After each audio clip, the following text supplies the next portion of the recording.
বাবা জানো, আমার একটা ময়না পাখি আছে না, এই একটি সংলাপে একদিন বাংলাদেশের কোটি মানুষের হৃদয়ে জায়গা করে নিয়েছিল ছোট্ট এক মেয়ে, যার মায়াবী চোখ আর মিষ্টি হাসিতে মুগ্ধ হয়েছিল সবাই। হ্যাঁ, আমি বলছি প্রার্থনা ফারদিন দিঘির কথা। বাংলাদেশের চলচ্চিত্র এক বিস্ময় বালক, যিনি শিশুশিল্পী হিসেবে জয় করেছেন জাতীয় চলচ্চিত্র পুরস্কারের মতো সম্মান। চ্যানেলটিতে নতুন হয়ে থাকলে অবশ্যই চ্যানেলটিতে সবাই সাবস্ক্রাইব করে দিবেন। দিঘির জন্ম এক শিল্প পরিবারে। বাবা শ্রবতা এবং মা দুয়েল দুজনেই ছিলেন চলচ্চিত্রের পরিচিত মুখ।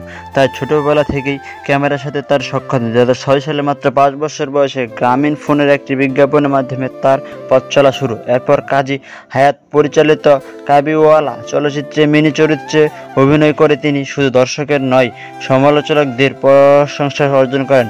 আর এই একটি চরিত্রের জন্যই তিনি জিতে নেন তার প্রথম জাতীয় চলচ্চিত্র পুরস্কার। এরপর আর পিছনে ফিরে তাকাতে হয়নি। চাচ্চু, দাদিমা, চাচ্চু আমার চাচ্চু, এর মতো একের পর এক সুপারহিট ছবি। তার অভিনয় তাকে এনে দেয় আকাশ ছোঁয়া জনপ্রিয়তা। ছোট দিঘি হয়ে ওঠেন বাংলাদেশের চলচ্চিত্রের এক অপরিহার্য অংশ। অভিনয়ের স্বীকৃতি হিসেবে তিনি মোট 3 বার জাতীয় চলচ্চিত্র পুরস্কারে ভূষিত হন, যা একজন শিশু শিল্পীর জন্য এক বিরল সম্মান। কিন্তু সাফল্যের এই দিন হয়ে থাকতেই তার জীবনে নেমে আসে এক কালো মেঘ। 2011 সালে তিনি হারান তার মা অভিনেত্রী দুয়েলকে।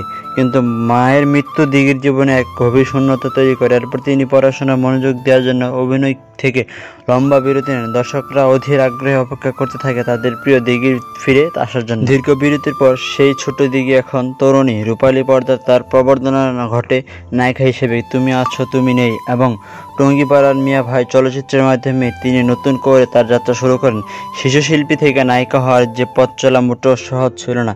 তাকে মুখোমুখি হতে হয়েছে নানা সমালোচনা ও চাঞ্চল্যের, কিন্তু হার মানেননি দিঘি। জীবন কাহিনী আমাদের শেখায় যে সাফল্য আর সংকট জীবনেরই অংশ। শৈশবের সেই মায়াবী দিঘি আজ এক পরিণত ও সংগ্রামী নারী, যিনি নিজের যোগ্যতা দিয়ে আবারও নিজের জায়গা তৈরি করতে বৃদ্ধপরিকর। তার এই পথ চলা হয়তো দীর্ঘ, কিন্তু দর্শকের ভালোবাসা আর নিজের আত্মবিশ্বাসকে সঙ্গী করে তিনি এগিয়ে চলেছেন। তার এই নতুন অধ্যায়ের জন্য শুভকামনা রইল। এই পর্যন্তই ছিল দিঘির সর্বশেষ আপডেট। পরবর্তীতে আপনারা কাকে যেন অবশ্যই কমেন্টে জানাবেন।